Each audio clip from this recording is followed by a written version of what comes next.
Mahesh 23 shooting ఏ టైంలో start చేశారో కానీ ఈ సినిమా టైటిల్ పెట్టడానికి పడుతున్న కష్టం మామూలుగా లేదు. 90 కోట్ల భారీ బడ్జెట్తో రూపుదిద్దుకుంటున్న ఈ సినిమా షూటింగ్ 80% పూర్తయిపోయింది. కానీ ఇంకా టైటిల్ ఫైనలైజ్ కాలేదు. మొన్నటిదాకా అభిమన్యు అన్నారు, అంతా బాగుంది అన్నారు. యూనిట్ మెంబర్స్ మాత్రం సాటిస్ఫై అవ్వలేదు.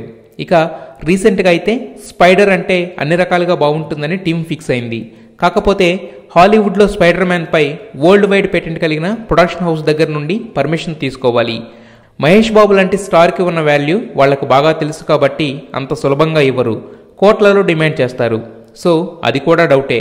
కాకపోతే ఆ పేరుతో డిజైన్ చేసిన ఫ్యాన్ మేడ్ పోస్టర్కు రెస్పాన్స్ అదిరిపోయింది.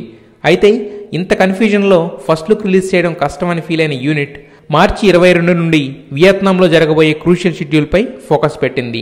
ప్రస్తుతానికి ఫస్ట్ లుక్ క్యాన్సిల్ అయినట్టే. వాట్స్ ద టైటిల్ అంటూ మరికొన్నాళ్ల పాటు వెయిటింగ్, గెస్సింగ్ తప్పదు.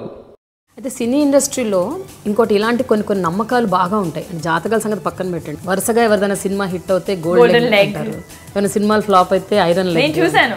చూసారా? గోల్డెన్ కూడా చూసాను, ఐరన్ కూడా చూసాను. మిమ్మల్ని అన్నారా? వచ్చేటప్పుడు గోల్డెన్, ఇన్ బిట్వీన్ ఐరన్, మళ్ళీ లాస్ట్ ఇయర్ గోల్డెన్. ఇప్పుడు చూడాలి ఈ ఇయర్ ఆన్సర్. సో రకుల్ ఒక పంజాబీ అమ్మాయి పూర్తిగా తెలుగు అమ్మాయి అయిపోయింది అనుకోవచ్చా మేము? అలా నేను కూర్చోవాలి, అర్థం చేసుకోవాలి, నేను కూడా పంచ్ డైలాగ్స్ చేయాలి. లాస్ట్ పంచ్ నీదైతే లాస్ట్ పంచ్ నాది.